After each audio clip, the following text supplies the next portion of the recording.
Shalom Bapak Ibu Saudara kekasih di dalam Tuhan Yesus Kristus. Kita bersyukur dan berterima kasih kalau di sore hari ini Tuhan masih menganugerahkan kita kesempatan untuk kita sama-sama ada di dalam ibadah keluarga. Situasi tidak memungkinkan kita untuk berkumpul bersama-sama, tapi saya percaya bahwa tiap-tiap keluarga dia mengingat akan hari-hari ibadah keluarga dan yang mau mengikuti ibadah keluarga dari tiap-tiap rumah masing-masing. Dan di sore hari ini kita sama-sama akan belajar firman Tuhan yang terambil dari Mazmur pasal 34 ayat 9 sampai dengan ayat yang ke-14. Sebelum kita membaca dan merenungkan firman Tuhan, mari kita satu di dalam doa. Kita berdoa.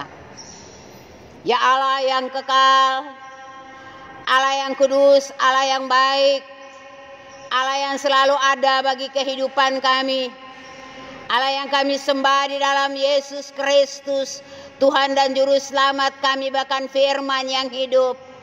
Allah di dalam Roh Kudus yang tidak pernah tinggalkan kami.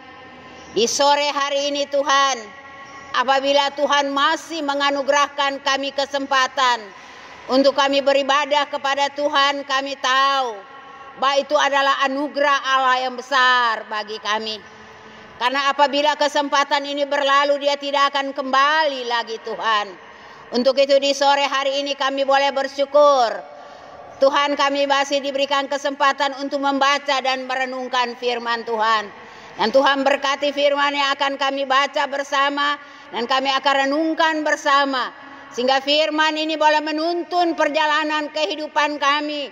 Di tengah-tengah situasi apapun yang kami hadapi, kami tetap percaya, kami tetap berimankan Tuhan. Terima kasih Bapa di dalam kerajaan sorga. Tuhan, jauhkan kuasa-kuasa yang ingin menghalangi perjalanan firman di sore hari ini. Bahkan Tuhan, urapi hamba-Mu yang Tuhan percayakan untuk menyampaikan firman di sore hari ini, sehingga firman yang akan disampaikan boleh berguna bagi baik yang mendengar maupun hamba yang memberitakan. Terima kasih Bapa di sorga. Ini kami semua telah siap untuk mendengar firman-Mu. Berfirmanlah bagi kami, karena hanya di dalam nama Tuhan Yesus Kristus yang adalah firman itu sendiri dengan kekuatan Roh Kudus Allah, kami berdoa kepada Bapa di sorga. Haleluya. Amin. Firman Tuhan di sore hari ini terambil dari Mazmur 34 ayat 9 sampai ayat yang ke-14 dengan judul Dalam Lindungan Tuhan. Ayat yang ke-9, kecaplah dan lihatlah betapa baiknya Tuhan itu. Berbahagialah orang yang berlindung padanya. Takut akan Tuhan, hai orang-orang yang kudus, sebab tidak berkekurangan orang yang takut akan Dia.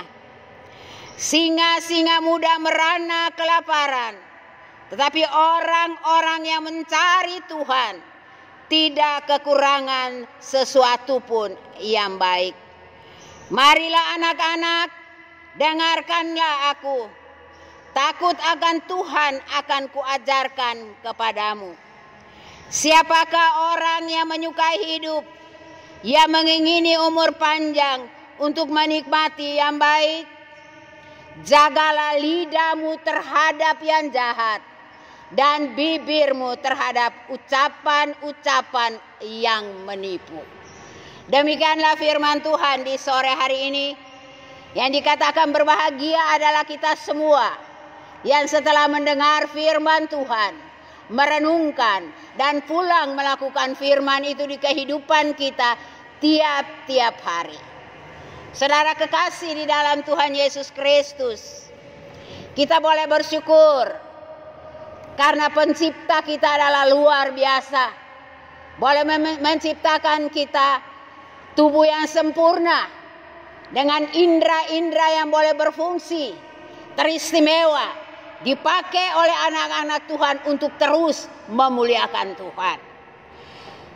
Bapak Ibu Saudara kekasih dalam Tuhan Yesus Kristus, Firman Tuhan pada ayat yang ke-9 di sore hari ini mau mengingatkan kita untuk kita kecaplah dan lihatlah. Kecap atau rasakanlah dan lihatlah betapa baiknya Tuhan itu. Berbahagialah orang yang berlindung padanya. Mazmur 34 ayat yang ke-9. Pembacaan kita di sore hari ini. Saudara-saudara kekasih di dalam Tuhan Yesus Kristus. Mazmur ini ditulis oleh Daud sendiri. Bukan ketika dia ada sebagai seorang raja pada saat itu. Bukan pula dia berada dalam kondisi situasi yang baik pada saat itu. Tetapi Bapak Ibu Saudara kekasih, melainkan dia ada di dalam satu kondisi yang membuat dia sama sekali tidak bisa berbuat sesuatu. Di mana dia pada saat itu dia tidak tenang dan dia melarikan diri dari kejaran Saul yang berusaha untuk membunuhnya.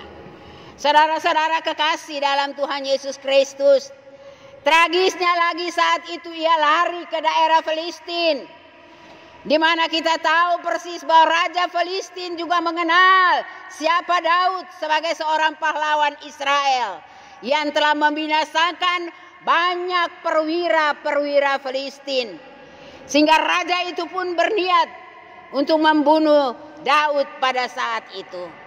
Saudara-saudara kekasih, Daud benar-benar dalam keadaan terjepit, di mana dia tidak tahu siapa yang menjadi sandarannya sebagai manusia. Dan saudara-saudara kekasih, ketika berada dalam situasi atau kondisi berat, umumnya orang akan menjadi takut, orang akan menjadi kalut, orang akan frustrasi. Tapi di sini kita melihat berbeda dengan Daud. Daud terus mengarahkan pandangannya kepada Allah, pandangannya kepada Tuhan, dan dia mengingat-ingat akan kebaikan Tuhan yang Tuhan lakukan dalam hidupnya, sehingga dia tetap memuji Tuhan di dalam kondisi apapun yang dia hadapi, teristimewa ancaman pembunuhan pada saat itu. Daud sangat percaya bahwa Allah yang adalah Tuhan yang dia sembah adalah Tuhan yang tidak pernah berubah. Kalau dulu Tuhan boleh menolong Daud pada saat dia berhadapan dengan binatang-binatang buas yang berusaha untuk menerkam kawanan domba yang digembalakannya. Bahkan kalau dulu Tuhan turut campur tangan saat dia berperang melawan musuh dan memberi kemenangan demi kemenangan, maka Tuhan yang sama pasti akan meluputkan dia dari pergumulan berat pada saat itu. Bapak Ibu Saudara kekasih, apa yang dilakukan Daud menunjukkan imannya yang sungguh-sungguh kepada Tuhan. Karena kita tahu apa itu iman. Di dalam Ibrani pasal 11 ayat 1 dia boleh berkata, iman adalah dasar dari segala sesuatu yang kita harapkan dan bukti dari segala sesuatu yang tidak kita lihat.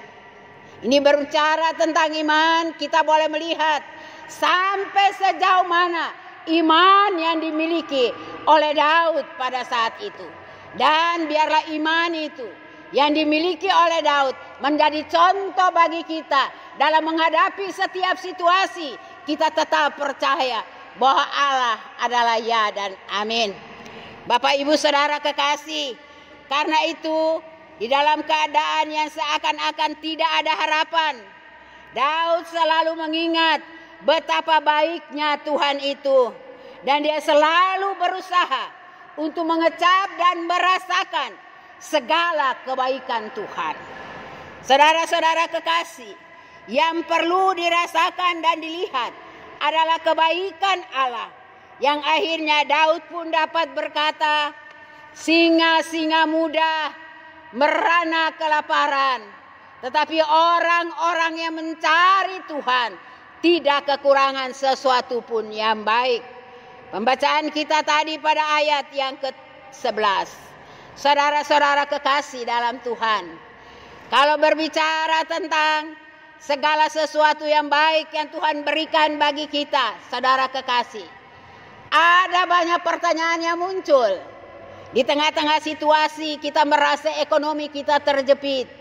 Adakah firman Tuhan ini relevan?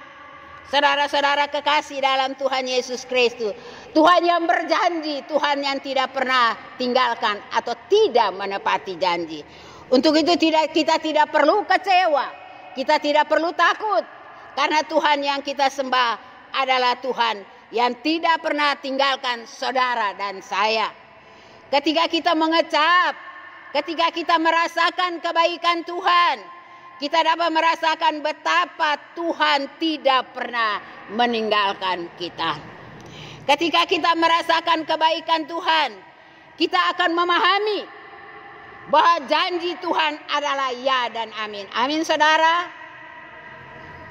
Dan kita boleh melihat, kita bisa kuat, kita bisa tegak berdiri sekalipun menghadapi terpaan badai, sekalipun menghadapi tantangan pergumulan, penderitaan sekalipun. Oleh sebab itu, janganlah kita melihat, janganlah kita merasakan apa kepada besarnya masalah yang kita hadapi.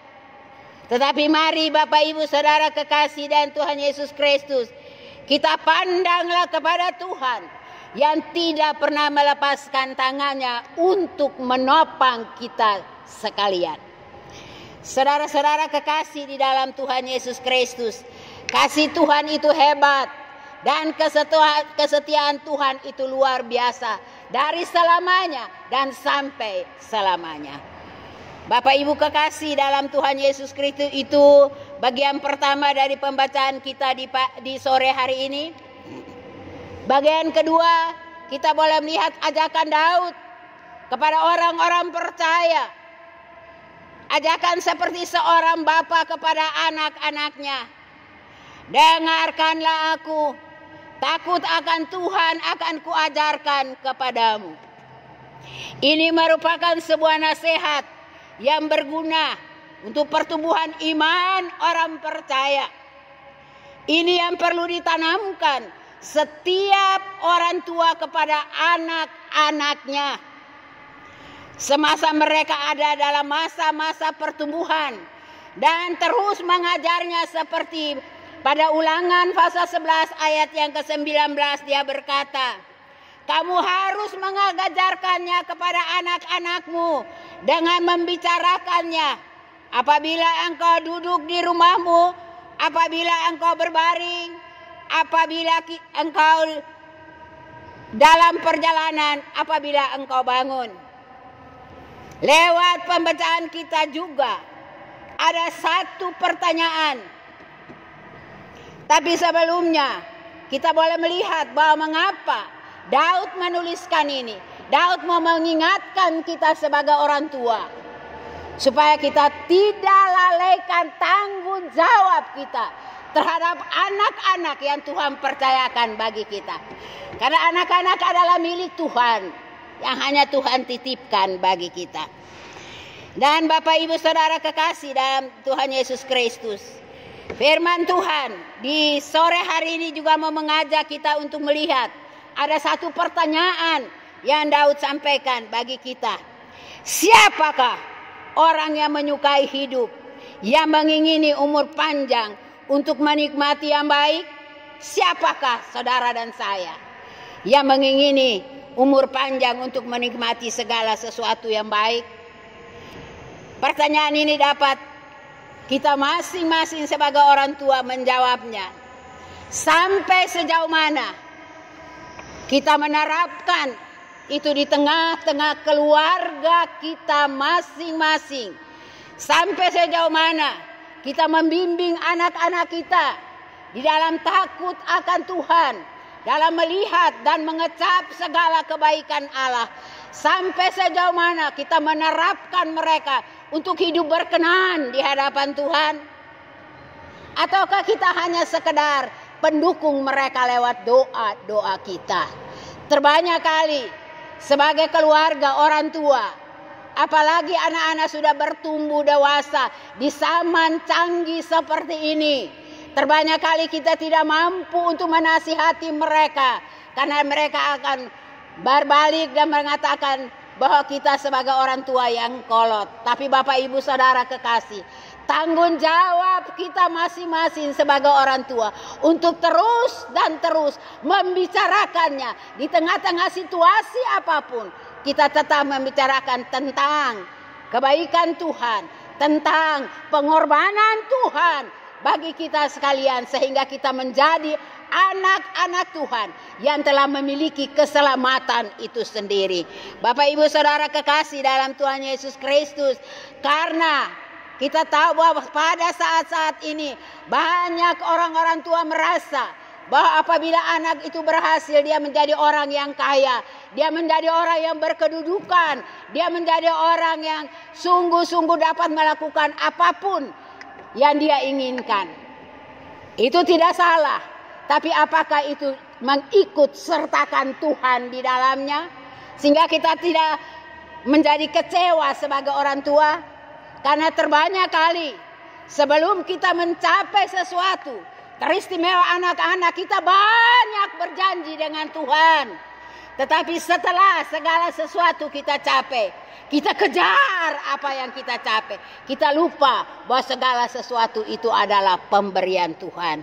Untuk itu Bapak Ibu Saudara-saudara kekasih dalam Tuhan Yesus Kristus, banyak dari kita yang hanya mengandalkan kalau bisa anak saya besok lusa menjadi menjadi seseorang yang sungguh dapat membawa kebahagiaan bagi keluarga kita. Saudara kekasih, kebahagiaan itu tidak diukur dengan kekayaan. Kebahagiaan itu tidak diukur dengan pangkat atau jabatan. Kebahagiaan itu bukan kita menjadi orang penting. Itu yang menjadi kebahagiaan. Kebahagiaan saudara dan saya. Kita boleh melihat di dalam Mazmur pasal 1 ayat 1, dia katakan, berbahagialah orang yang duduk dan merenungkan firman Tuhan itu siang dan malam. Ya, seperti seperti pohon yang ditanam di tepi aliran air, yang menghasilkan buah pada musimnya. Itulah kebahagiaan sejati bagi orang-orang percaya.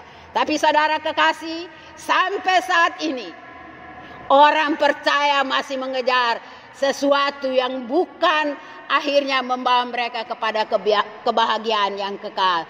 Tapi kebahagiaan yang sementara, karena mereka ingin dihormati, mereka ingin untuk disanjung, karena mereka memiliki segala sesuatu. Tapi saudara-saudara, kita tidak perlu kecewa. Mengapa saya katakan demikian? Karena Tuhan tahu persis apa yang Bapak Ibu Saudara dan saya butuhkan untuk kehidupan tiap-tiap hari. Kita boleh melihat di dalam doa yang sempurna yang Yesus ajarkan. Berikanlah kami secukupnya hari ini, supaya kami dapat mengucap syukur. Bapak Ibu Saudara kekasih dalam Tuhan Yesus Kristus, yang terakhir firman Tuhan berbicara tentang lidah. Firman Tuhan mengingatkan kita untuk menjaga lidah terhadap yang jahat dan bibir terhadap ucapan yang menipu. Saudara-saudara kekasih, ya, ada pepatah mengatakan bisa karena biasa. Ya, jadi kalau orang yang sudah biasa menipu itu mereka rasa itu makanan hari-hari. Tapi firman Tuhan mengajar kita hari ini untuk tidak terbiasakan diri lidah dengan menipu. Karena Bapak Ibu Saudara kekasih, kalau kita baca di Yakobus pasal 3, banyak mengajarkan kita tentang lidah. Pada ayat yang kelima dia katakan, lidah walaupun suatu anggota kecil dari tubuh, namun dapat memegahkan perkara-perkara yang besar.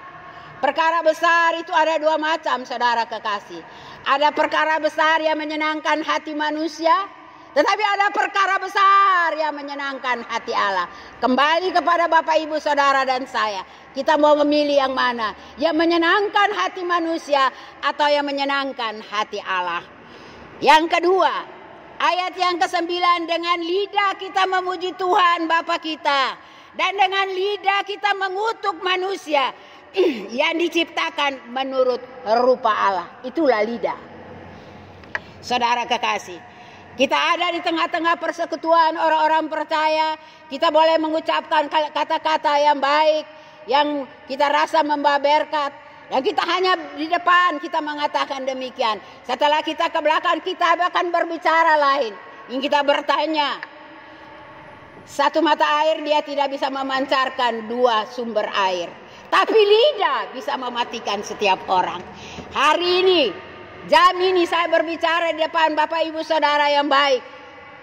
Bisa setelah itu saya berbicara hal-hal yang tidak baik. Dan disitulah Daud mengingatkan kita. Bahkan pada ayat yang ke-10 dia mengatakan, dari mulut yang satu keluar berkat, dan dari mulut itu juga keluar kutuk.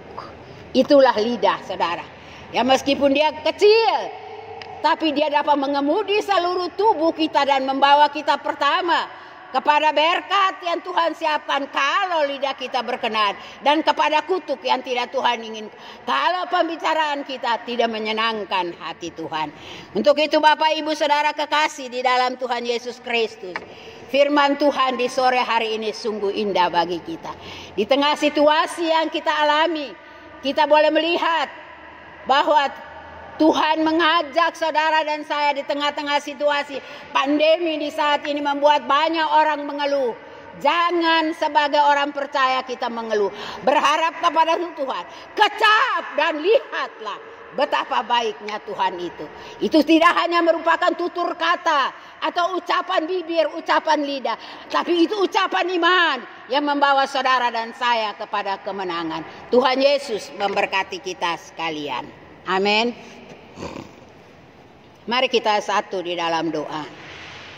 Allah yang kekal, Allah yang kudus, kami bersyukur dan berterima kasih untuk firman Tuhan yang boleh kami dengarkan kembali di sore hari ini.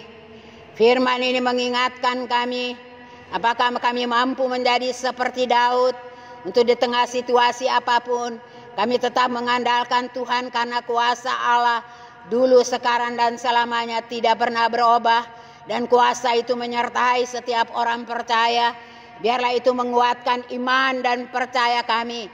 Sehingga di tengah-tengah situasi apapun yang kami alami di saat ini Tuhan, kami tetap bisa berdiri di hadapan Tuhan.